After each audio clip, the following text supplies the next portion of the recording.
Hi friends, good evening. Welcome to Subbu వంటలు. నేను చాలా బాగున్నాను. మీరు కూడా చాలా బాగున్నారనుకుంటున్నానండి. ఇవాళ ఇంకో కొత్త రెసిపీతో మీ ముందుకు వచ్చింది ఈ వీడియో.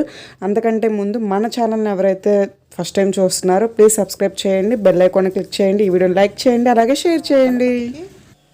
నైవేద్యంగా నేను కుడుములు చేసి చూపిస్తాను. ఇంకేమేమి కావాలో ఇంకెందుకు ఆలస్యం, నేను పొయ్యి మీద పెట్టి చేసి చూపిస్తాను డైరెక్ట్గా. చూడండి ఫ్రెండ్స్, వాటర్ 300 ml వాటర్ బాగా బాయిల్ చేసుకోవాలి. అయినా సాల్ట్ వేసుకోవాలి, వేసుకుంటేనే ఆ రుచి వేరు.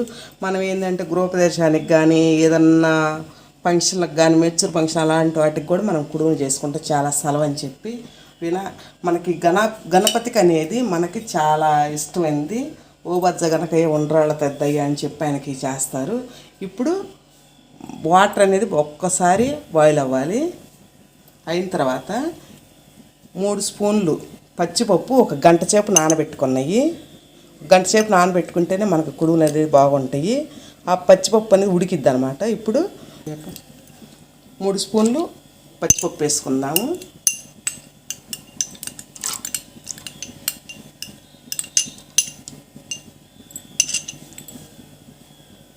నాలుగు నుంచి 5 నిమిషాల దాకా ఒక పొంగు రావాలి. ఆ పొంగు వచ్చిన తర్వాత మూత పెట్టుకొని ఒక 3 నిమిషాలు ఆగుదాము. ఈ లోపల బెల్లము అంతంత సైజులో బెల్లం నలగొట్టుకుందాము. పచ్చి కొబ్బరి తుడుము పట్టుకుందాము. ఒక కప్పు తడిసిన పిండి, అంటే ఇప్పటికిప్పుడు మిక్సీ వేసుకున్న పిండి అనమాట. అరుగులు అనేది పర్ఫెక్ట్గా వస్తాయి. ఇదిగో బెల్లం అనేది, బెల్లం ఇది ఇలా నలగొట్టాను. మనం చుంటాయి కదా, ఇదిలోనే వేసుకోవచ్చు, లేదంటే మనం తురుముడే పట్టుకోవచ్చు. ఒక 1/2 స్పూను యాలకుల పొడి వేసుకోవాలి. ఎండు కొబ్బరి కాదు ఫ్రెండ్స్, మర్చిపోయారు, పచ్చి కొబ్బరి ఎత్తేనే మనకు రుచిగా ఉంటుంది. ఇప్పుడు వాటర్, ఇప్పుడు 5 నిమిషాలు పిడిగిపోయినాయి కదా, మనకు పచ్చిపప్పు కూడా ఉడికినాయి. ఇప్పుడు బెల్లం వేసుకున్నాము. 3/4 కప్పు తీసుకున్నాను. ఎందుకంటే బెల్లంతో చేస్తేనే ఆ కుడుములు అనేది మనకి బాగా టేస్ట్గా ఉంటాయి. మనకి గణపతికి కూడా బెల్లం కుడుములు ఉండ్రాళ్ళు అని చెప్పి చేస్తారు. ఇప్పుడు ఇవి అనేది ఒక తీగ పాకం వచ్చిన దాకా, అంటే 2 పొంగులు వస్తేనే మనకి బెల్లం కరిగిపోయిద్ది. కొంచెం తీగ పాకం వచ్చిన తర్వాత మనం ఉడికించుకోవాలి.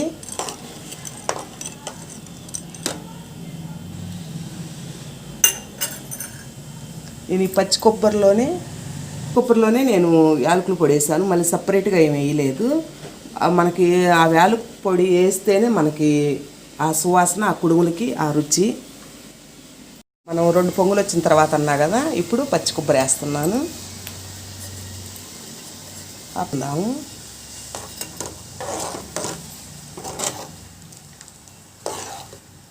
ఒక్కసారి పొంగు వస్తే కొబ్బరి కూడా ఉడికిపోయినట్టు, ఎందుకంటే కొంచెం అన్న కొబ్బరి ఉడికితే బెల్లం పట్టిద్ది. ఒక్కసారి పొంగు రానిద్దాము. మనం ఈ లోపల కదా ఒకసారి ఇలా కలుపుకొని మనం కొంచెం పిండి వేసుకోవాలి. మొత్తం ఒకేసారి వేసుకోవద్దు, కొద్దిగా వేసుకొని కలుపుకోవాలి.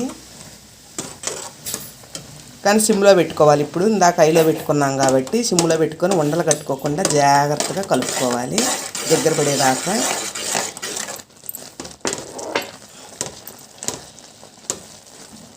ఇప్పుడు స్టవ్ ఆఫ్ చేసుకున్నాం. లేకుండా ఇగో చూడండి, ఇట్లాగా బాండీ కత్తుక్కునేటట్టుగా ఇంత పర్ఫెక్ట్గా రావాలి.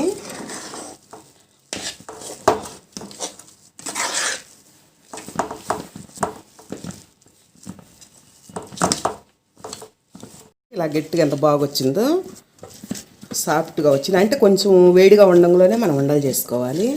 ఇప్పుడు ఏంటంటే కొంచెం నెయ్యి రాసుకొని మనం కావాలంటే సాఫ్ట్గా మన అరిసెలాగా చేసుకోవచ్చు, లేదంటే ఉండ్రాళ్ళలాగా చేసుకోవచ్చు, కాదంటే ఇది ఇలాగైనా చేసుకోవచ్చు.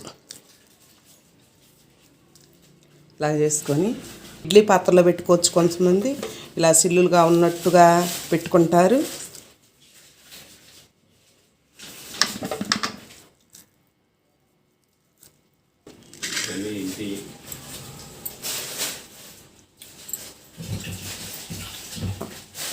ఇది ఇలాంటి స్టాండ్ ఉంటే ఈ స్టాండ్ ఇలా పెట్టుకొని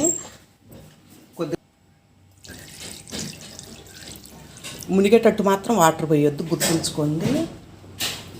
మనం మునిగేటట్టు వస్తే మళ్ళీ మనం పెట్టేది చిల్లులు కదా, అందుకని చెప్పి వాటిలో చిల్లులోంచి వాటర్ వస్తాయి. ఇలా పెట్టుకోవాలి.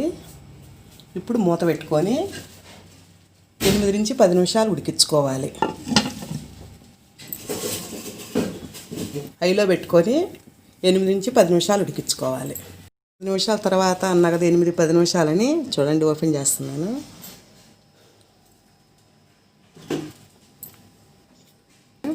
చూడండి చక్కగా కలర్ఫుల్గా అయ్యో చూడండి, పిండి లేకుండా ఎంత చక్కగా ఉడికినాయో. ఇలా చేసుకోవచ్చు. ఇది ఇలా కూడా తీసాను చూడండి, ఇలా కూడా చేసుకోవచ్చు. చాలా బాగా వచ్చింది. మీరు కూడా ఈ విధంగా చూసి లాస్ట్ దాకా చూసి వీడియో ఈ విధంగా చేసుకోండి, చాలా బాగా వస్తాయి.